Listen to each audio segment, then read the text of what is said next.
Greetings, my name is JC. And I'm Ian. And this is the Gamer's Gaiden. A little bit different from our normal episodes. It's not a normal podcast episode. It's a bit of an episode where we decided to get together to have a discussion on about sort of the changing times with regards to box stores selling video games and it kind of like becoming less of the norm of how people buy their games and things like that. So yeah, let's kind of jump into it a little bit. So I figured we would start off by saying sort of, especially like whenever we were younger, we could only buy our games in sort of by going over to the Walmart or the EB Games and stuff like that. And for context, we're from Ontario, and our two major chains are Microplay and Electronics Boutique, or EB Games. And those are kind of like, other than like mom and pop shops and stuff like that, or getting it from like a big box store like Future Shop whenever that was around, or Best Buy, you would get it from generally one of those places. And yeah, like I said, generally the only way that you could get most of the games. Then Amazon sort of came around, changed the game a little bit. Drastically. Not immediately, but since then has drastically changed it. And even the advent of Steam, enticing even console developers and publishers to do digital versions of their selling platforms has really changed the game in how people consume their content and buy the content, really. Yeah. Yeah. And it's interesting because I've noticed a trend over the last 5 to 10 years, really, where like we used to have more mom and pop shops in southwestern Ontario, and some of them have closed down, especially with like the crash of like Blockbuster and stuff like that, where like they would sell games or rent games as well. A couple of great places closed down. There's been some new ones that have opened up, and some that are still like fighting the good fight and stuff like that. And over, like I said, the last 5 to 10 years almost, there's been a huge paradigm shift because PlayStation 3 era, Xbox 360 era maybe, is kind of not the first foray of buying. Well, yeah, sort of. The 360s when we really started getting the live marketplace. Mm-hmm. And at first it started with smaller titles. Yeah, with the Xbox Arcade. But then it expanded into full games. Like very, very quickly. It was like the test bed, basically, where I would say it wasn't as obvious as it was happening through my perspective, because like I had a 360, and there's all these like you said shorter games that were really cool, and I didn't expect these smaller limited releases to have like an actual like case to them or something like that. And all of a sudden it was like, oh, I could also get the new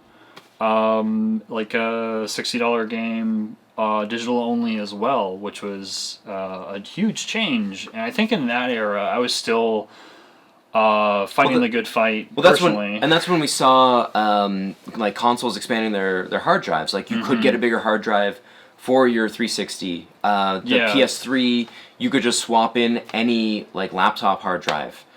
Yeah, because like people complain like, oh, a terabyte's not enough for your hard drives and stuff like that. Like I remember for the 360 having 250 gigabytes being a big deal. Yeah, like that was huge. Like unless you were like just downloading everything that you were playing and not deleting it, you had a good amount of space, especially in the early days. And even still, a terabyte's kind of your standard when you're buying a console. They have like a terabyte now as a. I'm gonna say I hope the PS5 has more than a terabyte, but like I'm hoping 2 or 3.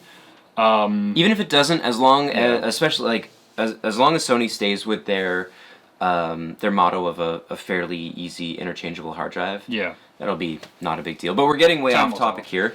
Yeah. It really has shifted to more of a digital marketplace, which has put a strain on the physical. Yes. I know for me, I used to go to Best Buy a lot because they had a Gamers Club. Yeah, I remember the Gamers Club. You would get points every time you bought a game, and when you'd hit a certain point threshold, you could like set up online to either get like a $5 gift card, a $10 gift card, or a $20. and it would just they would just email it out to you. Right. So you would just have this $20 off your next purchase. Yeah, but So- they don't do that anymore, do they? No, they closed it down. Right. And pretty much from the point that they closed it down, they actually, I noticed they stopped selling way more titles. Like their stock is a lot more limited. I will rarely go to a Best Buy to buy a video game at this point, unless I notice, they have some stuff dump into like clearance, or they have a really good sale on a new title that I hadn't picked up yet. So their warranties on the hardware is pretty good as well. yes, yeah, they do have good warranties on hardware. But honestly, for me, most times, I will go to actually I'll go to the Microplay because I find that Microplay gets, I mean, not paid advertising or anything, but I do find that they'll have more obscure stuff. Yeah, and they also sell like limited run titles and stuff like that, or just like I've noticed sometimes you go into some of them and they have like Japanese versions of the games, because what some people don't know is some Japanese like games actually have an English in it already, and you just have to switch the language, or it'll read the language of your console. I bought the Dragon Quest 1, 2, and 3. I did as well in a pack, and the console just understood that it was English and switched everything for me. Actually, the Phoenix Wright trilogy as well. There was a physical release for that, and that's Capcom.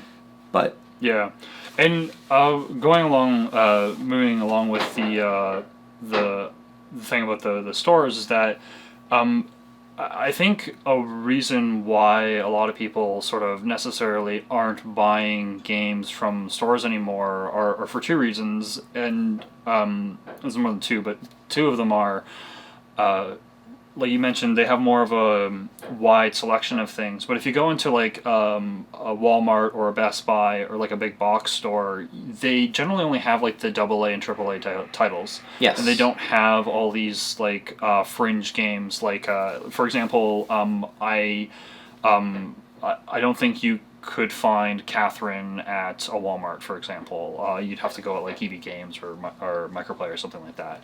And that's sort of a downside of like kind of hemorrhaging everything over to the big box stores, because people have less and less of a reason to want to go there unless they're just picking up like their next AAA game or something like that, because they don't sell some of those fringe games, so it becomes easier for people to basically get them through a different means, whether it be through an online seller like Amazon, for example, or through digital only through their console or their PC on a digital storefront, for example. Well, that's the thing, because so many people are just like, now you don't have to go hunting for these things. You don't have to hope that the store might have a couple copies of it, not just pre-order copies. The art of the hunt is essentially sort of lost on a lot of, I think, younger people, because they don't they don't think, okay, well, I'll just try 2 or 3 other stores and see if they have it. They'll just go, well, I can just get it online.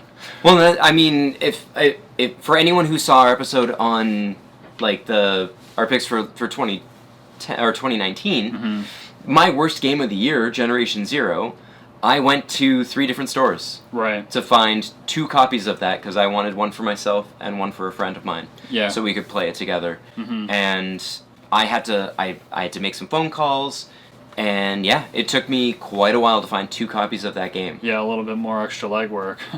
And mostly going to mom and pop shops. Yeah.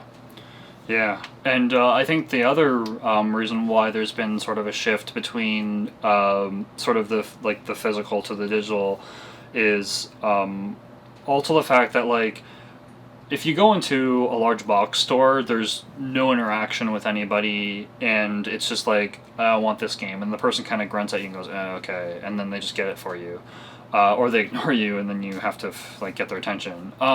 Which is annoying. Or you go into, an EB Games, and to be honest, like, some people who work at EB Games aren't fans of games. They're just people who sell stuff. They're sales clerks.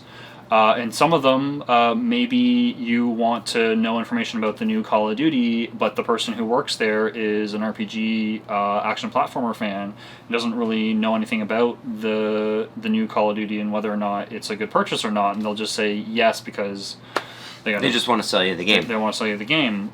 Whereas today, and this is kind of like my favorite aspect of this paradigm shift, is you can get reviews on YouTube, articles, like the magazine is now kind of moved over to like different sites and stuff like that, and you can get various different publications to kind of get your opinion, although sometimes their opinions might be like skewed or swayed because they also have a bias, but if you learn those biases, then you can be like, okay, I'm going to check multiple different sources from some people that I trust and like just see what some of the other people are saying about the game, because rose-colored glasses and everything. And when you get to know these personalities, exactly. Right? Like people know that you enjoy RPGs. Mm-hmm. And so they might ask me for a recommendation, but they might not ask me for a recommendation for the new the new racing game or something like that. Cause I mean, people aren't going to ask me my opinion on the latest NHL game. Yeah. Because they know I probably haven't played it. Exactly. So you have the ability to do that, and you can kind of tier sort of your research, and I find it's more effective that way. And I found that I found more games that way. In the more recent history than in the past, where I was reading magazines and stuff like that, and it might be like this little short snippet of a game, and like I think I'll like it, but I'm not really sure, and you get less misses. I would say I still get lots of misses. Yep. But I find that shift kind of a welcome one. So I see that as a positive of some of the change, but I don't think that physical media will ever fully go away, and a couple of the reasons why I say that is because I think there'll always be a market for like the super, like you'll see Ian has a bunch of like collector's editions and stuff like that up at the top here, a lot of not good ones. Oh, you have the Catherine one here. That's a really good one. But like that, I think the retro market's always going to be there. Yeah, the retro market will be there for like the mom and pop shops for sure. But I think going forward, I mean, if for anyone who saw the video on Monday about Stadia, mm-hmm. I really think in like another 5 or 10 years, that's going to be the way things go. I think we're going to lose digital media or physical media to digital. Yeah, I don't fully disagree, but I think this is kind of where we... I don't want to see it go that way. We had this conversation earlier. Like, I am the guy who, if I find out there's a physical version of something coming out, mm-hmm. I will wait. Yeah. I will wait to pick it up so I can get the physical version. And I know, like, for me, if, like, and Ian's talking specifically, because you're more of a console gamer. Yep. And you'd be like, if it comes out on PC first and you know that there'll be a physical copy on the PS4 or the Switch later, you'll wait for that version. Well, we were talking specifically, yeah. I said, like, Children of Morta was mm-hmm. out on PC yep. when we played it at Fan Expo. Yes. On the PS4, and I was like, cool, I want to check this out more. Yeah. I found there was a Switch release a month after the PS4 release came out. Yeah. So I'm like, cool, I'll get it on the Switch. Yeah. And then I found out that there was a physical copy that came out, so I'm like, all right, I'm going to wait until I find that. It took me like 3 months to sort of get around after the PS4 version had been released, and it was available on PC already. Mm-hmm. So, I mean, I would rather wait to have that physical copy of it. Yeah. There is something to be said. For no good reason. Maybe this is a generational thing. It probably partially is, but there is something to say that about having like a physical object is kind of neat, and it has its perks. But I won't necessarily do that because I'm more of like 50-50 consoles and PC, so if it's on the computer, I just have a DRM like issue with it, so I'll tier it towards certain platforms. I talked about that in our digital platforming episode. If you want to know more of my opinions on that, I prefer GOG. But and I don't care. DRM free. But the thing is, like, if I want to get it on the console, I know there's a physical copy of it. I will not get a digital like download of it. Like, for example, if I got Greedfall for the PC, but if I was going to get the Greedfall for the PS4, I would have gotten the physical copy of it, because I know that like I've gone back and played games from 20 years ago and never played them originally. They just sat on a shelf for a while, and that's my intention with some of the games that I get. And there's no guarantee that it'll still be around on the digital storefront or that you'll be able to get it. And there are some good examples of games that have just really disappeared in time. All the Telltale stuff. Yeah. And although if you bought it, you still have access to it. But that is one example where you can't even buy it anymore. No. I mean, think of all the people who aren't going to be able to play the first Wolf Among Us. Mm-hmm. And there's a sequel coming out. Yeah. I mean, hopefully there'll be a way to play it for people, but yeah, that's just gone. Yeah. But yeah, it's an interesting paradigm shift, and I just figured it'd be interesting to talk about some of the changes that have happened and our sort of thoughts on it, and sort of what we kind of see for the future. It definitely is a digital future, as we've kind of alluded to, and decided to see some of it go, but it's interesting how it's sort of evolved and changed over the years, and how it's sort of affected how players buy games. And as we've mentioned, there's the fun of the hunt, or there's the joy of finding new things through more sources, which is really fun, and a lot of different aspects of it. So yeah, I pose the question over to you.